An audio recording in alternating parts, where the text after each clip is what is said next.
After having one of the greatest individual seasons in college football history, Tony Carcetti made the surprising decision to stay at Vanderbilt for his senior season. The main reason he decided to come back was because Vanderbilt agreed to give him all of their NIL money, but unfortunately this has caused some discord in the locker room. Also, unfortunately, Vanderbilt's offense has again proved to be one of the worst in the country, making Tony into even more of a one-man show. We'll see if he can continue to single-handedly carry this team as they get into SEC play. So after a couple exciting wins in the last video, we got Ole Miss next up. We'll see if we can stay undefeated in SEC play. It appears that boy Quinshon Judkins has transferred back to Ole Miss for this season, and this Rebels offense might be kind of tough to stop, but Tony is all over the read option there. Tony put himself on the Heisman watch last week, so it is essential that he has some big stats today to stay there. But the most important thing is getting a win. I'm trying to stay in playoff contention. Thankfully, we are able to get a stop on third down, and Ole Miss misses the field goal, which is big. This is probably going to be another game where points are at a premium, and I did not read that play right. Jackson Dart's going to pick up a huge game. Tony almost always plays the run perfectly, but that one was definitely on him. Ole Miss has barely passed the ball at all today, which sucks because it really limits the opportunity to create turnovers. But this defense continues to do a really nice job, and Tony is just laying down big hit after big hit. He is simply too gigantic for these Ole Miss ball carriers to get past. Defense is looking great, but we need offense to wake up soon. Tony has a chance to help him out here though, but drops the pick six. The brick hands continue, man. It has been frustrating, and the Rebels are going with another screen on third down. Took me a little while to see that, but Tony is able to get the stop with another big hit. And Ole Miss gonna try the long field goal here. Tony's actually gonna have a chance to return it. I am not sure what this camera angle is, but we'll try to cook anyway. That will count as a fumble recovery on the stat line, I believe. So that's a nice little pickup for the Heisman candidacy. But Ole Miss continues to just refuse to pass the ball. Tony is doing his absolute best to force a fumble right now. The average impact of this man's hits is ridiculous, and he gets another chance at a pick here. This time he delivers and is able to stay on his feet. Will put offense in pretty good position, and we need them to score this, dude. Instead, they instantly fumble the ball. This offense might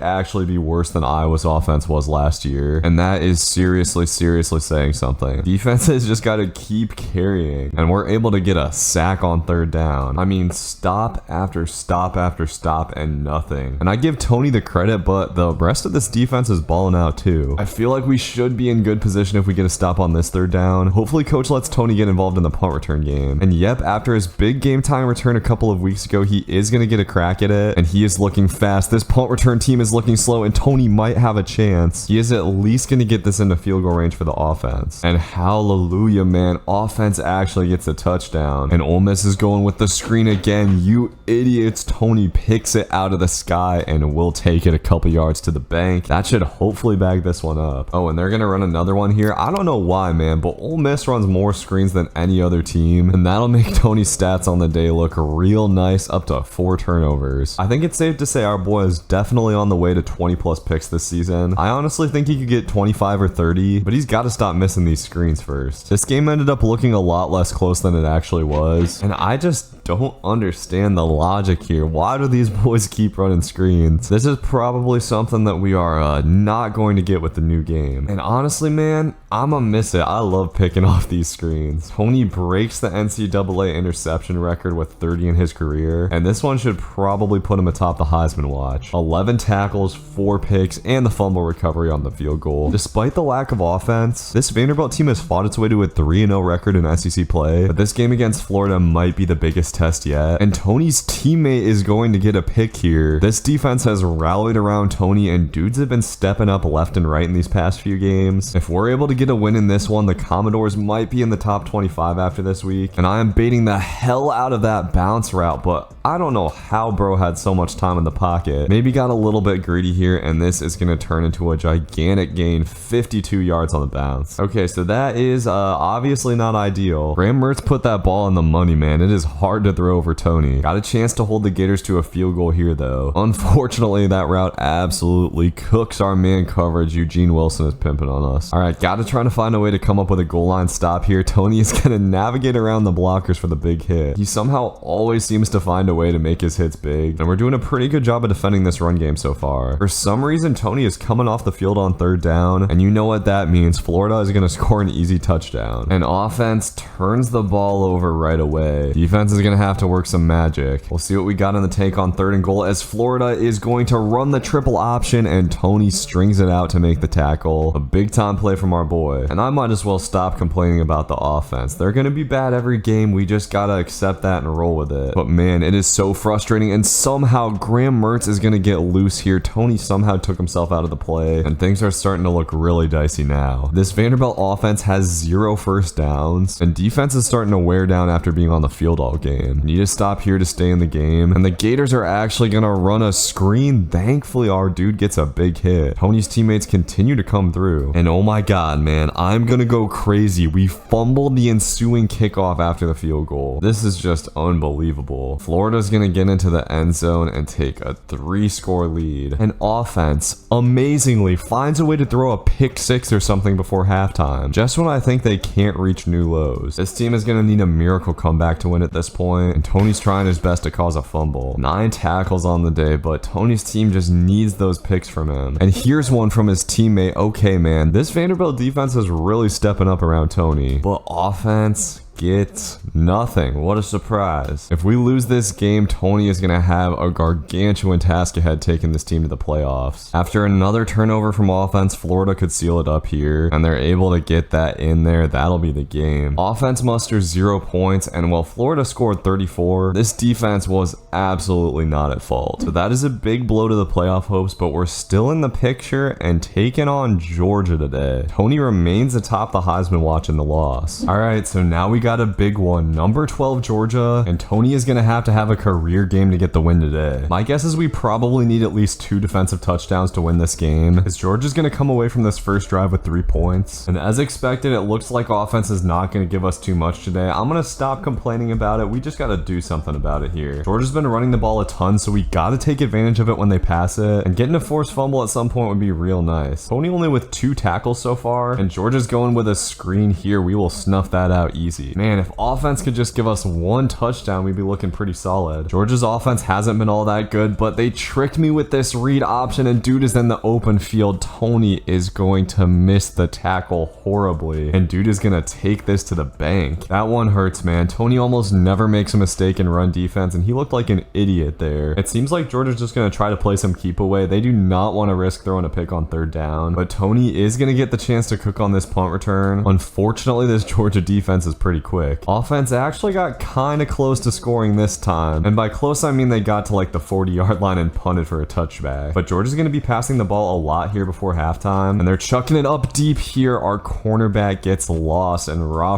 Thomas with a huge gain. All right, so now we're not in a good spot. Even if Georgia just gets in a field goal here, it is going to be a big blow to our chances. Need some magic down here in the red zone, and man, I am surprised Georgia is running it. I was really expecting them to put it in the air. On 1st and goal, Carson Beck is going to take off though, and we get him in the backfield. Okay, that could be big. That makes our chances at a goal line stop a whole lot better, and Beck is going to go down again on 2nd down. So Georgia is going to have to kick it. That'll keep us in range of this game, but a big play is going to have to happen really soon. And here it is. Tony reads the halfback angle perfectly, and Carson Beck makes an idiotic decision trying him over the middle. Tony will take this to the crib and breathe life back into his team. The big boy delivers just when his team needs him most, but Georgia's already driving back down the field on offense. We need another play, and Tony is going to range over to the corner route, making an insane one-handed pick. He had to cover for a defensive end who was manned up on that guy and did it beautifully. Definitely one of the best plays of Tony's career. He is fighting hard to keep his team in this game, but unfortunately Georgia's going to pick up a big 3rd down. Like I said, man, we just need 1 touchdown out of offense. They still haven't given it to us, and dang, man, I thought Tony was going to get tried on the slant. That would have been a big chance. With time ticking down in the 3rd, we need another big play soon, and Georgia's going with a tunnel screen here, but Tony doesn't see it, and Ra Thomas is going to smoke us up again. So things are looking pretty tough here. If only Tony could have taken that pick back for a touchdown. I said at the start of this game I felt like we needed 2 defensive touchdowns to win this. I wish we could at least hope that our offense would give us something, but I am not counting on it. A goal line stop here would up our chances by a lot, as Georgia is running the toss, and Tony is on it, making a nice tackle for loss. All right, this play could decide the game right here. 3rd and goal, and and Georgia is just gonna run it. Tony blows it up, and a great tackle from his teammate will stop dude short. The Bulldogs are gonna go for it on 4th and goal, and it looks like they are gonna run a pass.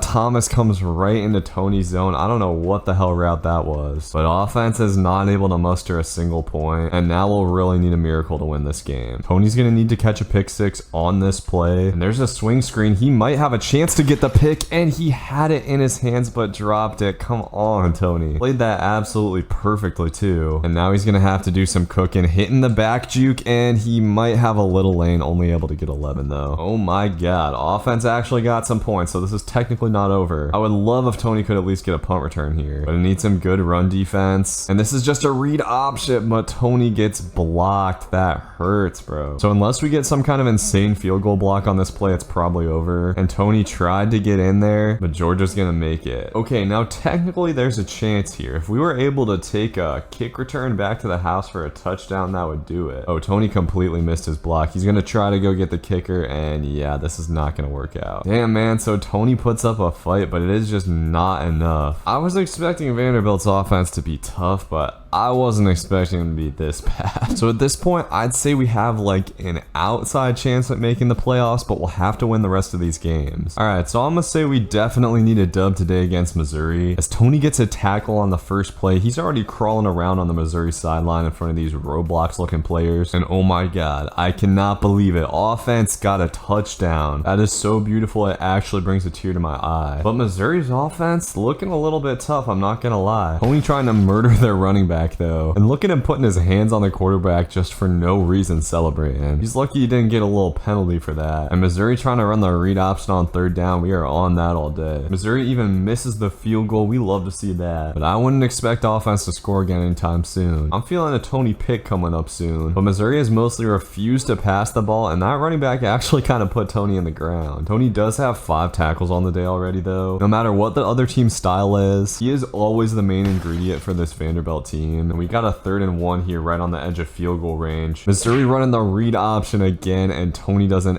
excellent job of shedding the block and getting the big hit. He is hyped up after that one. And offense, my god, they might be the best offense in the country. I just love what these guys are doing right now. But we got to get one more stop here before halftime, and I don't know what the hell went through Brady Cook's mind, but he just throws the ball directly to Tony on the flat route. Give me that and let me take it to the bank. We close the half, making this look like a blowout. So we head to the second half with a rare 3-score lead. Normally we don't even score 21 points in a game, and Tony is putting up a wicked stat line. 8 tackles and a pick 6 in the first half. Missouri is still refusing to pass the ball too much and getting punished for it. I don't know why dude isn't sliding when he sees Tony coming, and that would be a nice thing to add to the stat line before the day is done. Up to 10 tackles now midway through the 3rd. Even if he got hurt for the rest of the season, he would still be college football's leading tackler by a landslide. And that was an interesting little pass animation. I don't know if I've honestly seen that one before. Oh my god, and Brady Cook is gonna throw the flat to Tony again. You would have think he learned his lesson the first time, and that running back's trying to catch Tony, but he's just too swift. We'll take it to the bank. I'm hoping for at least one more before the day is done, and throwing it to the flats again. You gotta be kidding me. This 3rd and 10 might be the last play Tony sees on the field, and his teammate is going to get the pick this time. We love to see that. The Commodores are gonna get out of there with a much needed blowout win, as Tony had a little calm 2 pick 6s, 13 tackles, and 5 for loss on the day. Have a good one, y'all. Peace.